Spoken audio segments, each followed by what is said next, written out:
Hello and welcome everybody! Crystals have power! Especially in Paladins, where they're across the game, in the title, and even their premium currency. And what I wanted to talk about today was a bit of lore theory, and some of the new developments. So if anyone hasn't seen the new cinematic trailer for Paladins, which is basically announcing the console version, it's practically a parody of Scrat from Ice Age, the squirrel that chases the acorns in the opening segments. And this time it's Ruckus, the mech piloting goblin, who is chasing his crystal instead of an acorn, basically through a battle in the realm. And a lot of people in the comments were saying it was childish, although I personally thought the animation was top notch, and if you haven't already checked it out, I'd suggest giving it a go. And if you have, what do you think? Do you think it is childish, or do you think it's a really cool cinematic trailer? Be sure to let me know in the comments. Anyway, moving on. The highlight of this video for me wasn't just the cinematics, it was showcasing how much power crystals have in the Paladins world. At the end of the video, once Ruckus does get his crystal and he puts it into his mech, it goes from being powered off and seemingly lifeless to coming alive and being solely powered by this gem. Now, it has been long accepted that the crystals in the game had an integral part to play in the realm. I mean, it's front and center of the Paladins title, and whenever you do get a kill, a red crystal symbol pops up on your HUD. What is interesting here though, folks, is that it confirms the lore theories and speculation that champions and paladins are drawing most of their power from these crystals, as every champion in the game uses or has a crystal either embedded in their clothing, weaponry, or worn as jewelry. Before, it was hard to say whether it was a symbol more than something they wielded, but this does confirm to some extent that they hold energy themselves, these crystals. And not every crystal is the title Paladin's blue symbol kind of crystal, although quite a lot are on the champions. I mean, Androxus has an almost cursed looking green gem,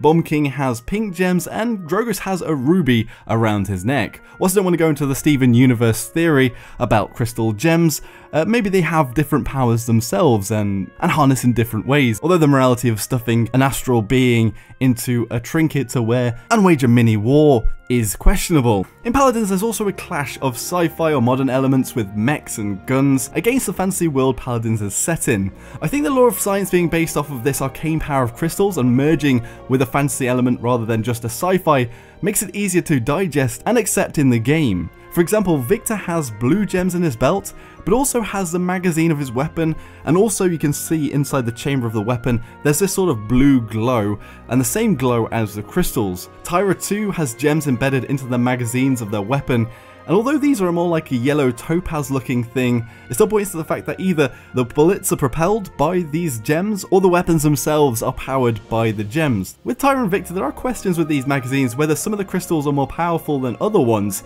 Do they dispose of the magazines they imbued with the crystals and the power, or perhaps do they push the bullets back into the magazine with the crystals? That's a bit of a question there. Another more scientific weapons, like Barrick's weapon, has an almost lava crystal spinning in the center of his shotgun. In a lot of the fantasy games like this, there is a mix where sort of wizards and arcane researchers mix with scientists in the fantasy world, and I guess if that you're in a world with magic, the science may not progress in the same way and might end up like we see here, where we get magic imbued weapons that aren't quite the modern weapons, but do something slightly different and sometimes better. Now, I went through all of the trailers and also the champion reveals, and I couldn't really see any focus on the crystals of themselves having much to do with the world, even though it's so prominent throughout the realm. The only part I caught where the crystals could be seen to be powering something was in Makoa's reveal, where he basically ultimates and his anchor, which has a crystal embedded into the tip of that anchor, lit up with a similar blue flame to the crystal's colour. I guess it's just cool to see that in action.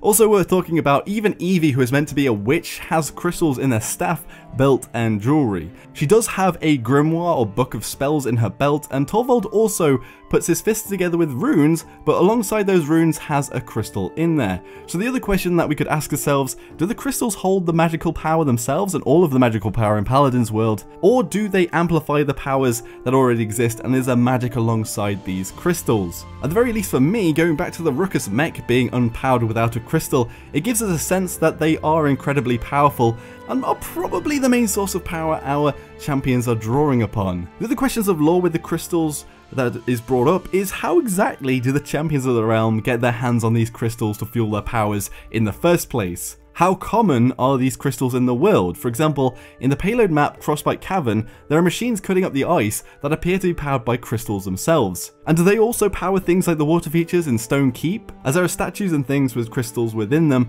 or the waterfalls in Jaguar Falls, where you see the jaguars with a crystal on their forehead. Also on the payload maps, the vault doors in the spawn points of the payload maps also seem to be powered by a giant crystal in the center. Are these the same crystals the champions are using, or are perhaps these lesser powered crystals in the game? And coming back to the idea that there might be crystals that are more powerful and less powerful, perhaps there's something there. Originally, when I was going back through the maps and playing all of the maps, I thought actually there might have been some crystal mining on ice mines and the payload ice map. The only thing is, it looks like they're mining ice, and because I saw the mining machinery actually powered by the crystals, I thought that was actually more interesting, and that crystal didn't look very much like the things they were shaving off of the ice blocks, which I think was ice. Maybe there are rare gems, or perhaps all of the gems are rare in the Paladins realm.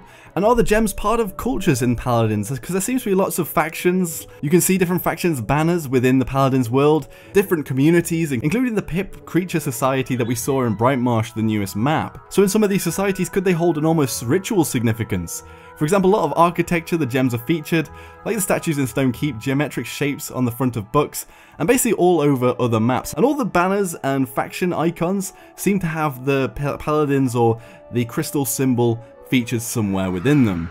Perhaps in some of the societies, the crystals are things held by the elders of the Paladins world and passed down to the generations or to special champions. Or again, are they really common, that anyone can get a hold of and use, or perhaps something that these champions that are in the game currently have gone on a quest, or stolen, or gotten themselves? Or perhaps even, are they more tied with Crosswind Hold, an old theory?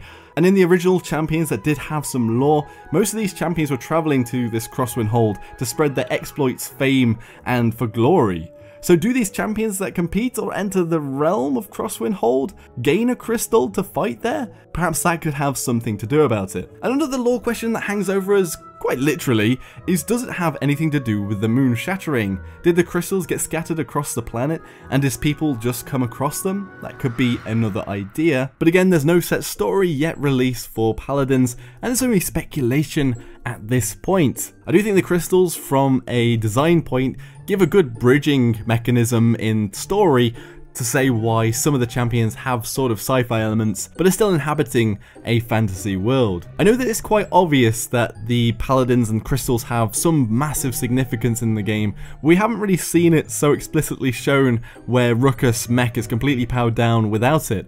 I just think it's an interesting touch for them to reveal to us, and worth a chat about. So be sure to let me know all of your theories, wild or very sensible, in the comments section below. Let's hope for some more reveals in the next patch, or some of the media they might release very soon. This video is actually named after the Adventure Time episode, Have Crystals Got Power? And if you didn't know, I'm a massive fan of Adventure Time and Steven Universe. Both have very fantasy elements, and both have these crystals as powerful entities in their worlds.